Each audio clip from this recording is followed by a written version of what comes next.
Hey, this is Rob Anspach, and welcome back to another edition of E-Heroes. For those keeping count, this is episode 261. And today's expert, we're going to talk about, what are we going to talk about? We're going to talk about online video storytelling. We're going to talk about testimonials, and we're going to talk about his new book.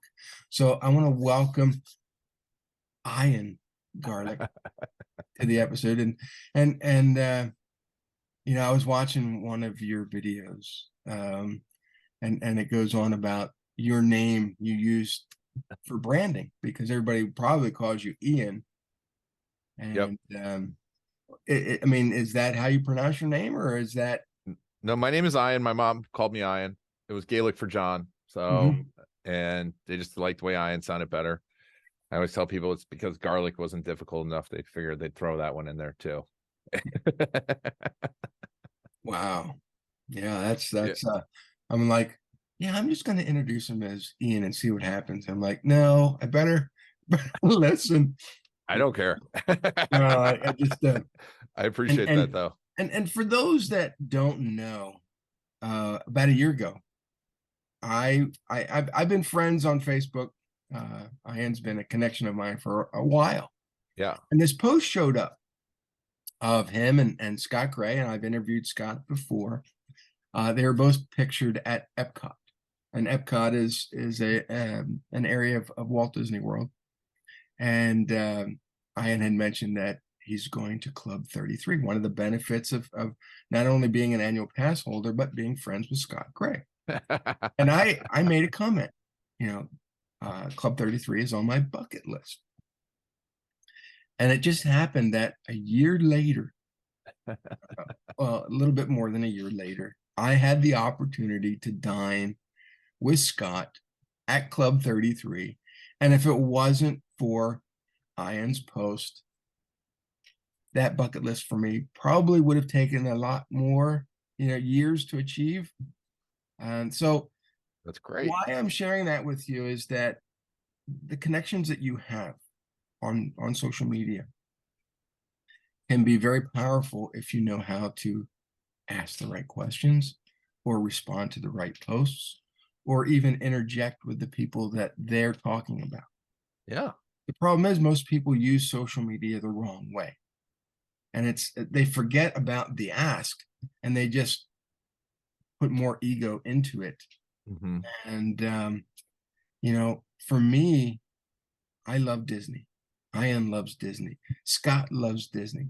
But there's also a lot of connections between what I do and what Ian does. And I noticed your last video, you also had Krista and Michael on there from there was it list Infinite list. Yeah. Infinite list. Yeah. and both Krista and Michael were on my podcast. So at various times. It's a small podcast world. Right. So, I think it's good for anybody that's listening to understand the dynamic of your own list. To, whether it be on email, whether it be on social, wherever it is, there is power in that list. There is power in the people that belong to those lists. And when you can understand that connection, your business becomes more powerful. 100%. So important. Yeah. So let's talk about you because you know My least favorite you subject. just came out with this awesome book. And Thanks. I don't know if you have a picture of it. I don't have a picture of on. I have it probably on my phone. We have the hard Yeah. copies coming soon. Um, so we launched the e version. I'm like, I've got to get this out, and we've been kind of playing with the and actually right here is where I'm recording the audiobook in my studio, and then we've got they're supposed to get me the hard copy this week. I've just been slowly rolling them out. Yeah, there's a little. I don't know and it's oh, I'll send you a picture. yeah. Video testimonials that land the big fish. So it's our customer story process, how we plan them out, collect them, craft them, get them on YouTube, get them ranking on YouTube, and just the overall strategy. It's funny because it also starts with a story about Walt Disney. Mhm. So because he was, I mean, he was the ultimate, right? At listening to his customers and listening to his clients and listening to the people around him and making stories for them. Yeah. And for all those that have listened to me talk about Disney, and some of you are probably sick of it, but you know, I get so much joy going to Disney. I learn so much, not only about how they, you know,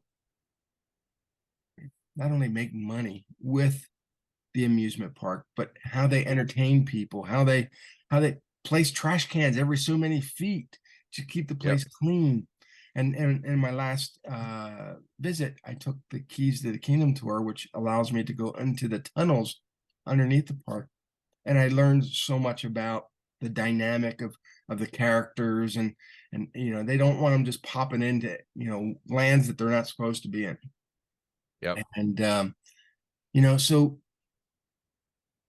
those types of experiences translate to better testimonials.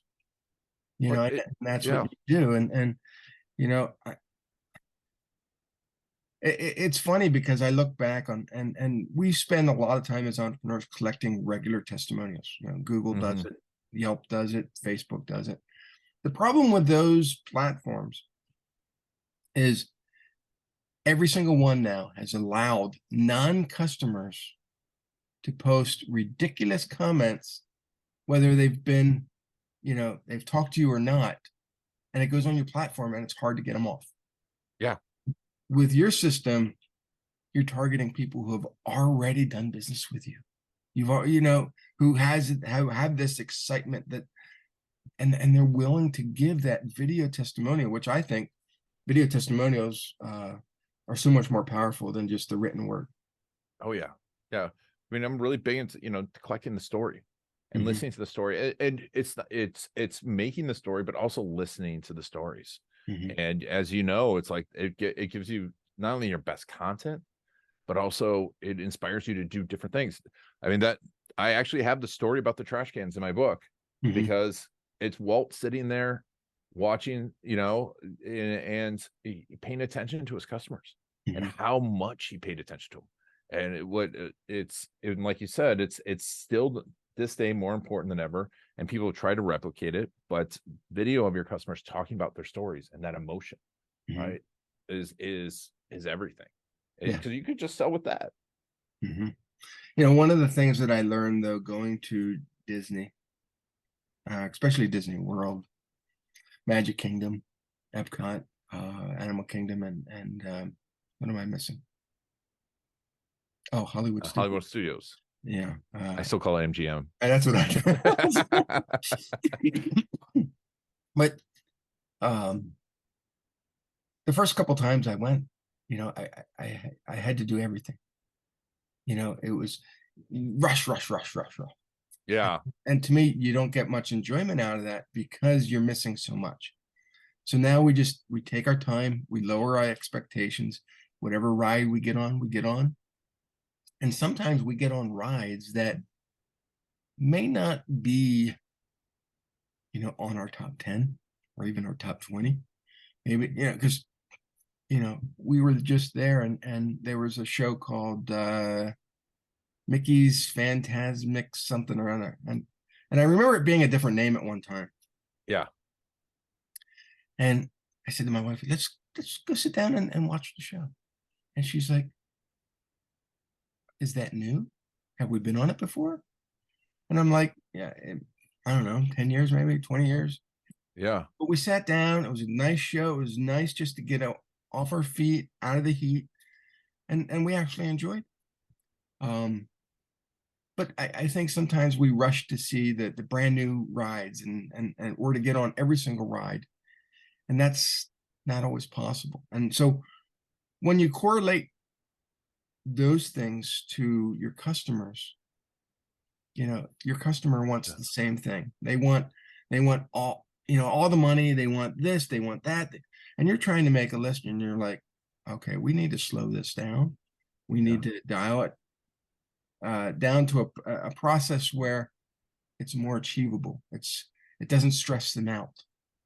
And Hmm. so I look at all these programs that are out there that are geared to trying to get people testimonials, and you're forcing a customer to jump through yet another hoop. And I try to just make it very systematic.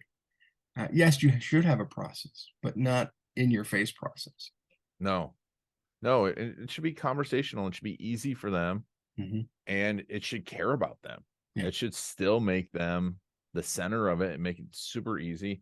And it was nice. I was talking to one of our clients that's a nonprofit, and they talked about us going in and from their standpoint, they love the process because it was thorough, which the whole book's a process. So you can take the book and it's everything's this isn't a book that's like, oh, you've got to opt in to see what the process is, or you got to buy my course. No, this is the process. When I finish writing the book, it's constantly evolving. But what they said to me was the people really felt like you cared when we were asking the questions, because we knew where we want to go with it. We knew who we want to talk to. We knew what the people were. And because these customers are still important to you. Yeah. And, and to your point, we rush and rush, and we miss out. And this is the legacy, because you're not going to remember. I mean, you might remember like the 100, 200, 300, $1 million check, but you're not going to remember all the checks, but you will remember the stories of the people if you get the right ones. Yeah. I mean, I have clients that pay me lots of money every single month. Yeah, and the money's good because it pays bills. But I love their stories. And their stories go into their books, which then help, spread the word. Yep. Yeah. And so those video testimonials need to do the same thing. And what I like is that I'm not telling the customer what to say. Nope. It's coming from their heart. It's their words. It's how they feel. And you discover stuff too that you didn't know when you ask them. That's what everyone says to me. It's like, oh, I didn't know that. Yeah. I didn't know that. I was talking to Michelle Prince, and she does a lot of this stuff too. And she's like, I learned so much about my customers. And also, yeah, because we're so busy doing our work. We don't, like you said, slow down to see the stuff that doesn't seem important but might be beautiful, like the Mickey's Fantasmic. Yeah. There's all, like we were talking about before, there's all those little nooks and crannies of Walt Disney World that are absolutely amazing if you slow down to look at it. I mean, people walk by Club 33 every day. They have no idea it's there. Right. Yeah, we had dinner reservations at Boma, which is Disney's Animal Kingdom Lodge. But we always go about an hour to an hour and a half earlier than our reservation to walk around the resorts and just explore. And on the outside of Animal Kingdom, or the porch outside, you can actually see animals and giraffes and whatnot. It was about 5, 6 o'clock in the evening, and they were doing free marshmallow toasting. And I've been to Animal Kingdom before. I've never noticed that before. I've never noticed that they did something for free, and they're giving, marshmallows and sticks, and people are just having a good time, and they're having conversation and sharing stories of their experiences at Disney. And to me, sometimes those moments are better than what you find inside the actual park. Yep. Oh, yeah. And so it's good to have those stories with your customers or your clients. And because now you're whether you're using it in a testimony or not, you're getting them to drop their guard, to come to you in a different light, and they're treating you as a hero. Yeah, it is. Well, it's important for you to obsess. I mean, it's important for us, and we all forget about it. And it's like, and we work so hard to get new customers instead of really paying attention to our existing ones, especially if you have ongoing customers, right? It's like, oh man, why not spend more time with them? They're already your customers, and get to know them and give them a little something extra. Give them the marshmallows. I mean, how much those marshmallows and the sticks cost? Right, Really? probably Disney costs is like for everyone $2, and then they had a person there making sure you don't set your hands on fire, so that's like another $20. Mhm. But I mean, the advertising and the memories, and that's what I'd love. One of my favorite Disney quotes is actually from the Roy Disney Jr. when he talks about branding and at the Disney shareholder meeting when he was battling Mike Eisner. He said, branding is what you do to cattle because cattle all look the same. People buy stories. And because they were talking about the Disney brand. And like, that's the Disney brand, those marshmallows now, right? Mhm. To you, you're going to see Mickey, you're going to see, and that's added on to it. And that's our opportunity with these stories Yeah. is to add to our brand, Yeah. not worry about the color and the shape of your logo. And for the listeners, you're probably going, these two wackadoos are just Disney freaks. But here's the thing: is that when you create an experience, you'll have your clients coming back to you year after year after year, and that's what Disney has done. They've created this experience that people come back.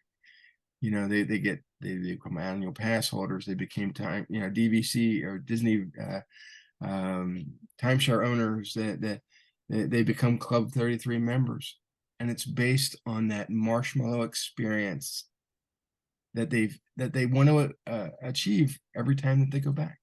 Yeah. And then So, them leaving and going telling other people about their experience. and Eh, so everybody can replicate that in their business, and stories that other people are telling through video are one of those things that you can use that showcase to others. Hey, this is a company I can trust. They're going to teach me. They're going to make me money. They're going to do this. They're going to do this. But it's the experiences and the storytelling that you're going to get that want you to keep coming back.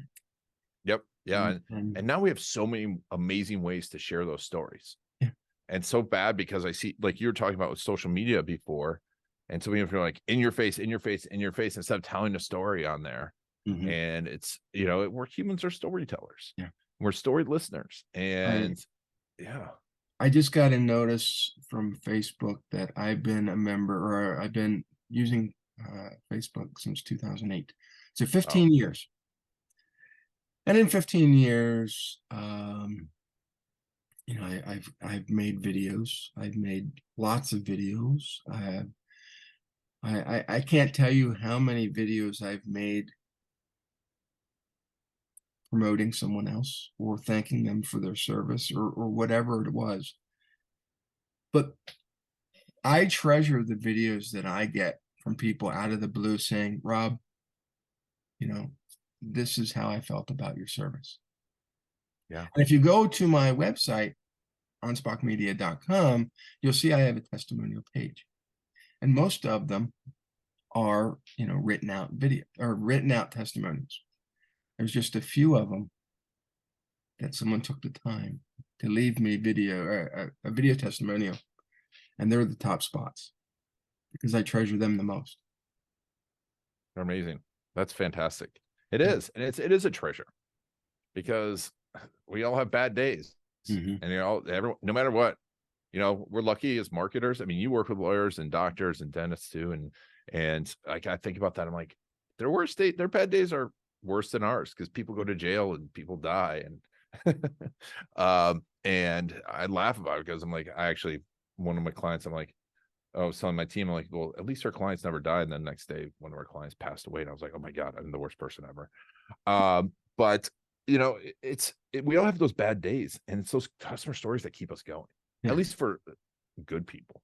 There's people out there that are just 100% money driven and they don't care about anyone. Right. I'm talking about the 85% of the population that's not a sociopath. Yeah. But it's we go back to the Google, Facebook, Yelp.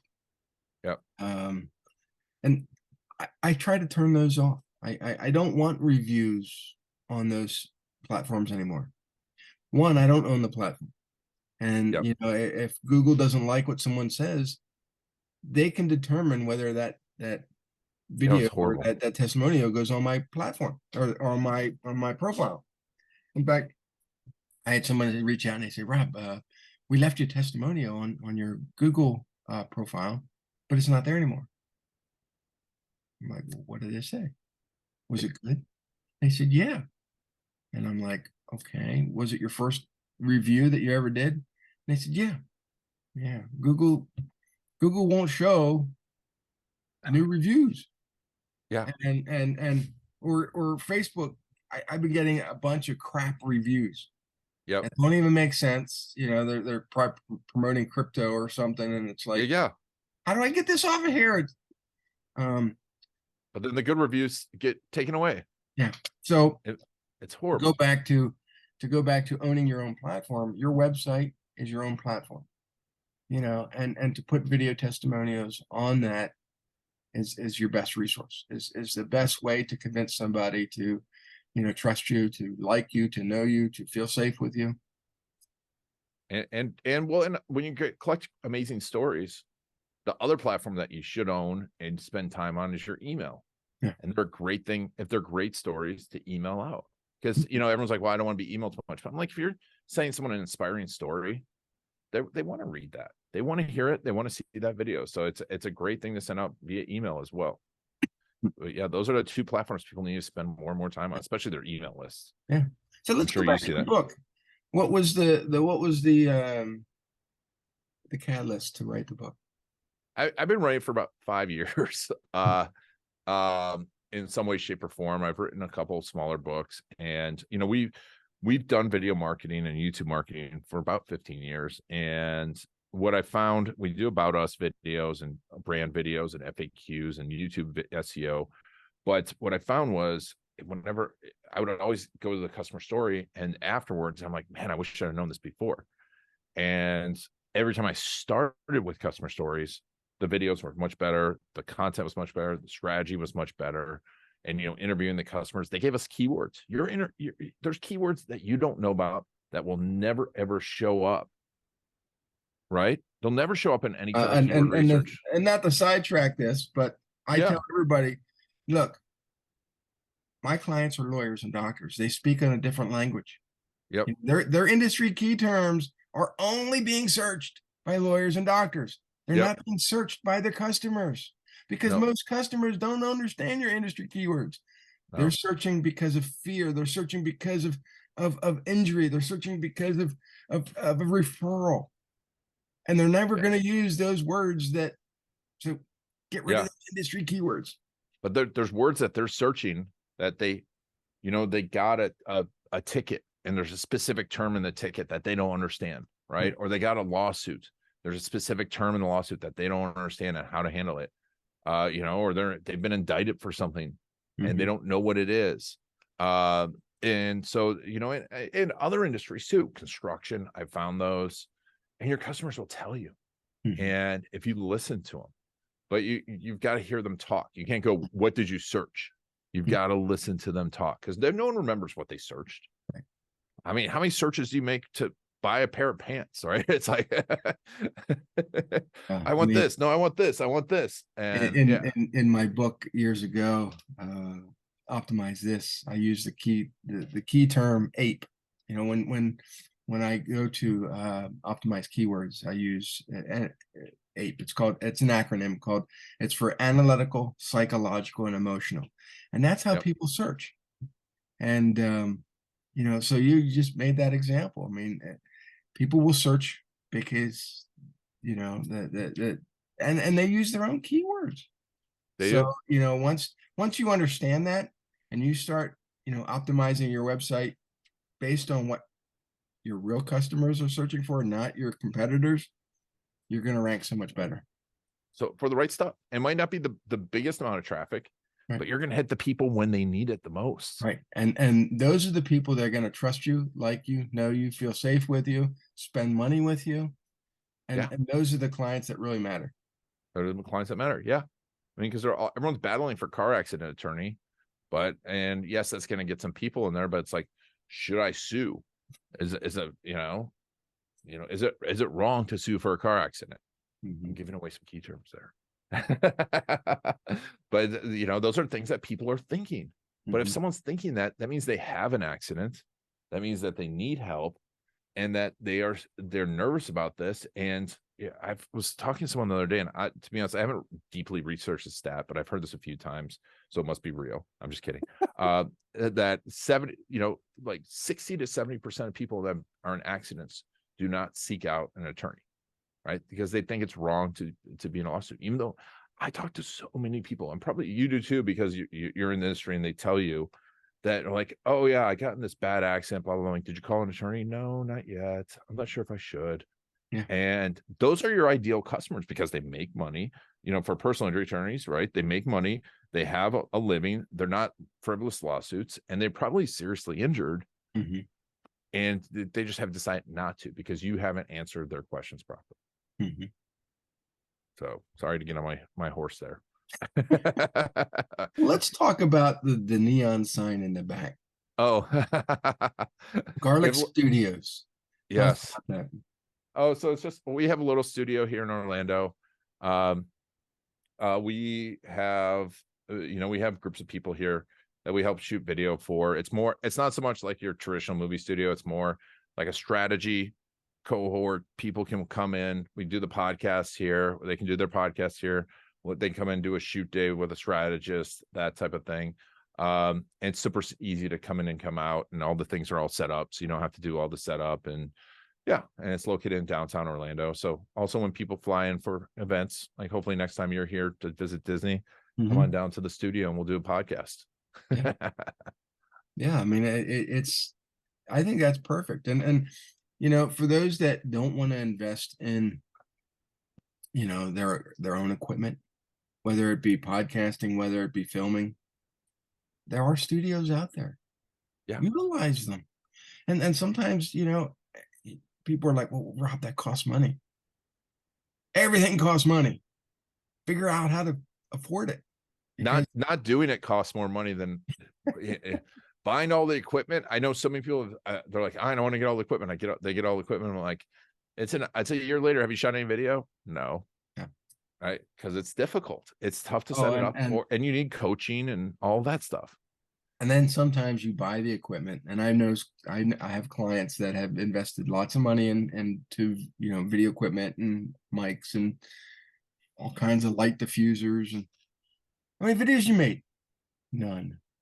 Why? Oh, I can't figure out the script. I need a teleprompter. You don't need nothing. Look, you got one of these, right? Get in front of it. Just share your story. Yeah, that's where people need coaching. I have a client that hesitated for a long time in making videos. Everything that this lawyer did had to be professional. They'd have crews come in and film and do this, spending lots of money. And although the videos were nice, they were too overly professionally made, very glossy, and they just weren't getting the traffic.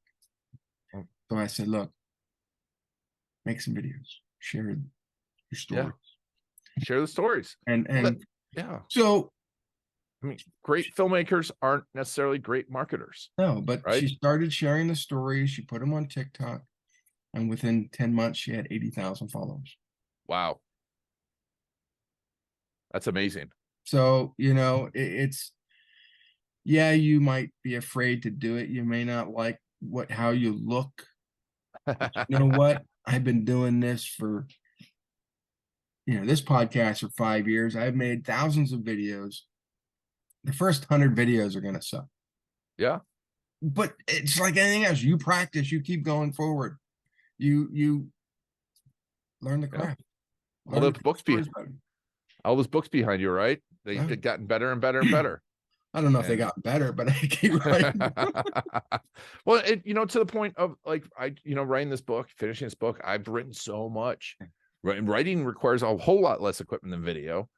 But you need a team, you need people around you. I think that's what people like. They don't want to spend the money. Like spending money on the team, I think is like coming back to Walt, right? And someone asked him what he did. They're like, "Are you an animator?" He's like, "No." "Are you a writer?" "No." He's like, "Well, what do you do, Walt?" He's like, "I'm just like a little bee that goes and pollinates all these ideas." Right? He knew like the best people. Steve Jobs is in the book too. Steve Jobs wasn't a programmer. He wasn't a hardware engineer. He wasn't a designer, but man, he did some pretty good stuff by getting the right team together. Well, and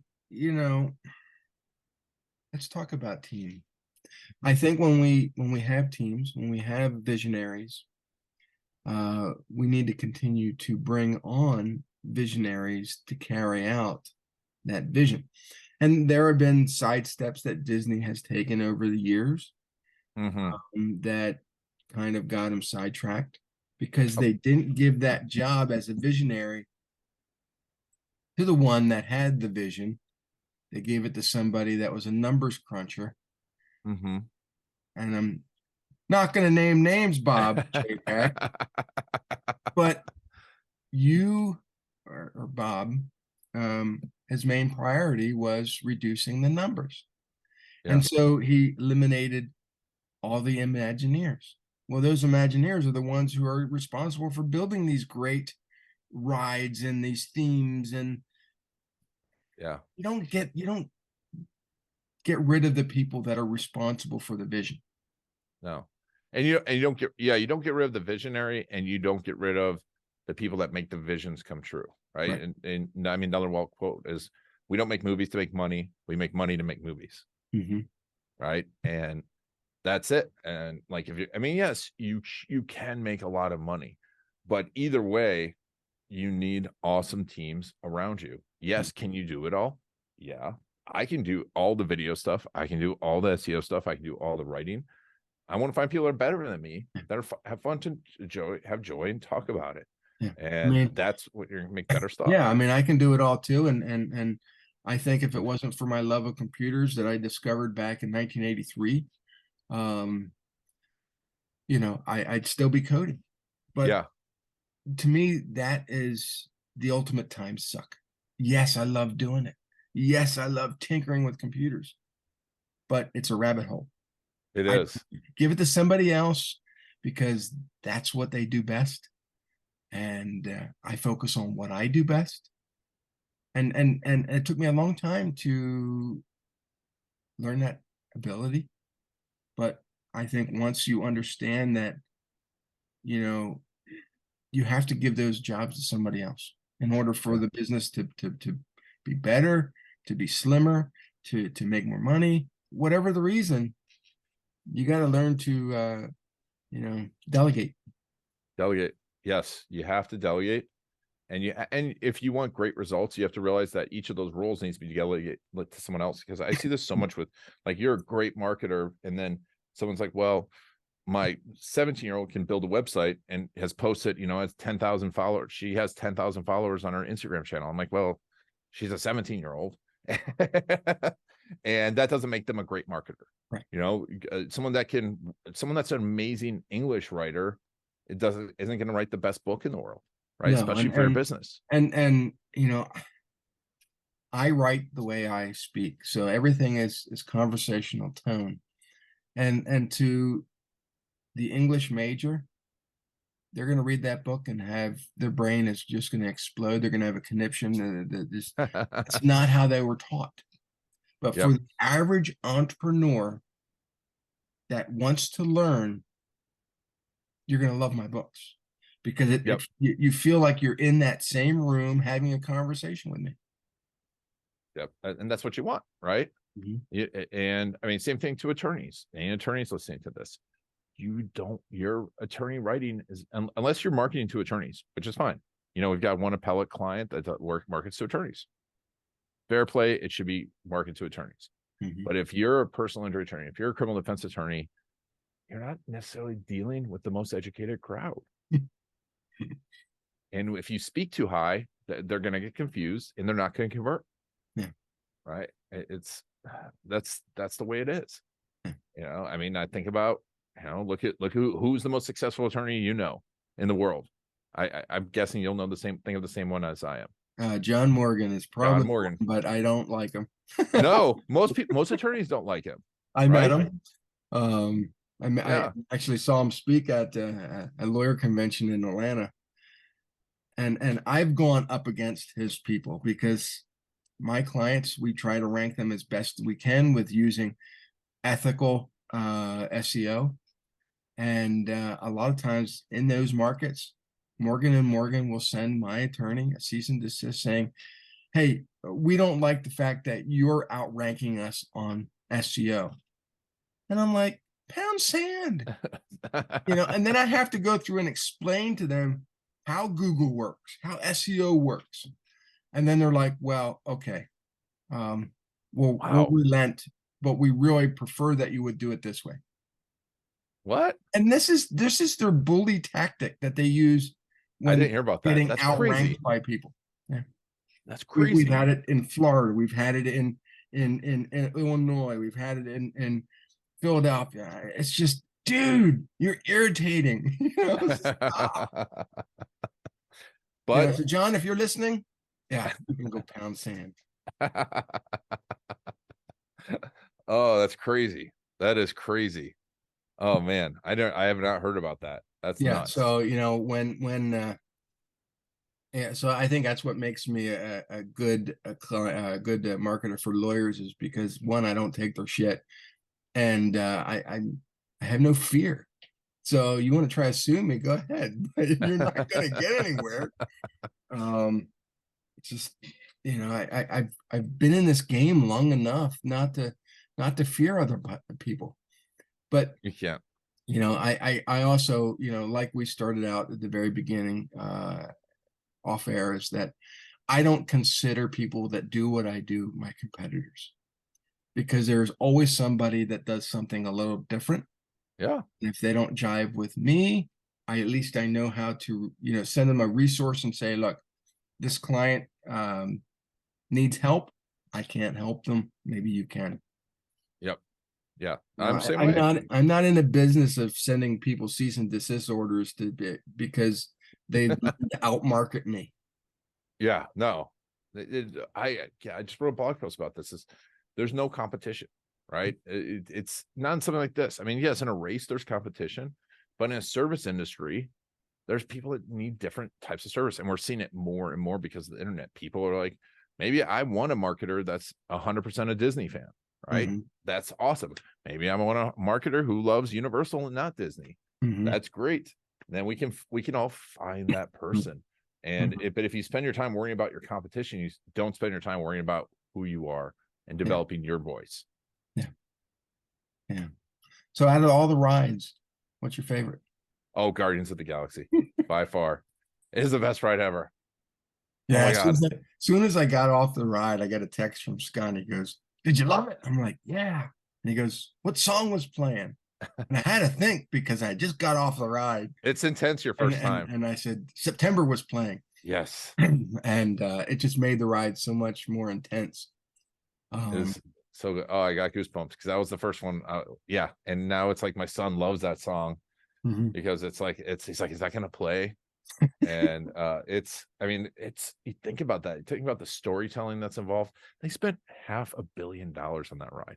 $500 million. That was as much as Epcot cost to build. Well, and the thing is that people ask me, well, Rob, you're in your 50s, but you still go to Disney all the time. Isn't that kind of childish?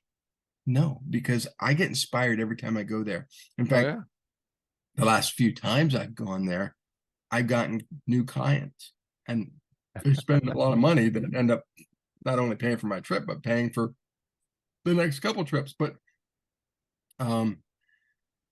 not only do I get inspired every time I go there, I, discover things that I didn't know before.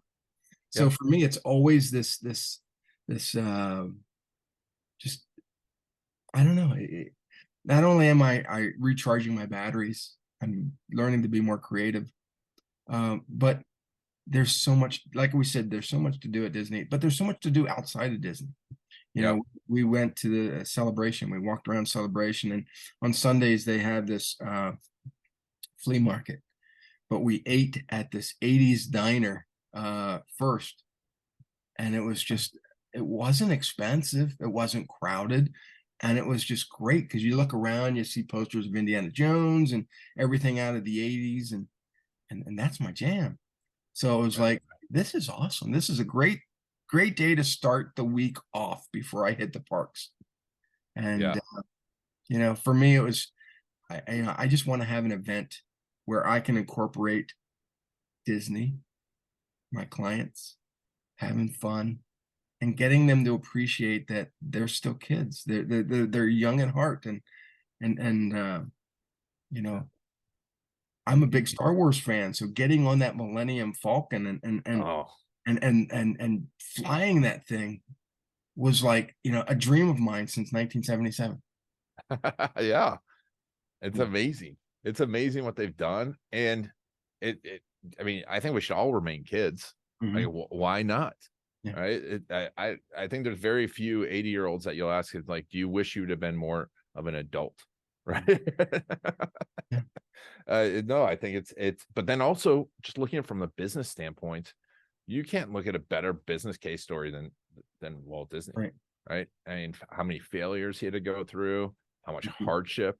People, if you don't know the story, and also Disney now. Have you read the Disney Wars? Not the wars, but the whole DeSantis Disney thing is pissing me off. Well, that's yeah, but the Disney Wars is about Michael Eisner, Mm. and like that combined with like Jim Henson and how it integrates. It's amazing what they have to do to accomplish these things. Oh yeah. And you think about all the people that that are involved in it, all the vision, and I'm just always amazed by it. Well, I look at everything and everything that they do is they don't. There's so much IP that they could use, and they don't. But Mhm. in the same respect, is that they've created new IP based on old ideas that are generating them more money. Yep. And if every entrepreneur looked at Disney, for ideas on how to transform their own business, you know, those ideas can be your, intellectual property and to expand what you do. My podcast started out as, you know, just something I wanted to do. And 5 years later, 260 some episodes. Same with my books. They've Yeah. all become IP, you Yep. know. So when you look at that, I'm doing exactly what Walt did in a smaller scale. Yeah. Now, right, I don't have rides, but It's never too late. no. But I like, for me, it was always, I'm not, I hate roller coasters. And people are like, well, you go to Disney all the time. But their roller coasters are different because when I get on them, I don't feel like it's a roller coaster. I No. feel like it's an immersive environment, like Big Thunder Mountain. You can't tell me that's not a roller coaster because I always feel that it's on the ground. Yeah. You know, Those. Space Mountain, yeah, it's a roller coaster in the dark, but unless they turn the lights on, I don't know that. No. Same with No. Guardians. You know. Tron, just Yeah. yes, that I can.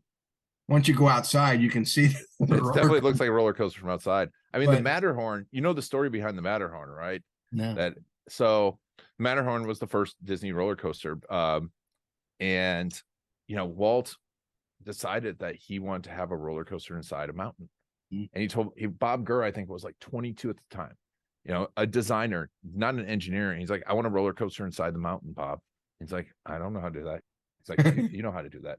And it was cool. Actually, Scott took me to meet Bob, and he told the story. And it's like, and you just did what Walt said. You didn't say no to Walt. mhm, And Bob Gurr, like this 20-some-year-old kid, invented the tube roller coaster that we go on now. He mhm. invented that, and that was the Matterhorn. And it's just, I mean, that's what I love. You go on that, and Walt saw that immersive experience, but also made it happen. And you're riding on this amazing thing, but also that someone had the vision to do that. And if you can't get inspired about your business looking at that, then maybe you should switch businesses. Yeah. For me, I never really cared for soaring. Yeah. But when I got on Flight of Passage, which uses the same technology, but instead of hanging there, I'm actually feel like Yeah. I'm part of it. I loved it. It's an amazing ride. Um, the Indiana Jones ride in Disneyland is awesome. I've never been on it. The dinosaur ride in Animal Kingdom, not so much. Not And so much. that's why now they're moving the Indiana Jones. They're going to replicate it over to to Animal Kingdom, and I think that's going to be awesome. Oh, that's what, because yeah, well, I heard that they're gonna put an Indiana Jones right. We were hoping it was gonna be something like that. Because Dinosaur is the same track, Yeah. you know, I, and Test Track is the same basically as Cars in Disneyland, and I think that they should just get rid of Test Track and make it Cars yeah. because that would be better. I heard that my wife said that they are gonna rebrand Test Track. Maybe Yeah. it is gonna be Cars. I think it's Test Track 3.0. I think it's going back to the original looking ride and feel and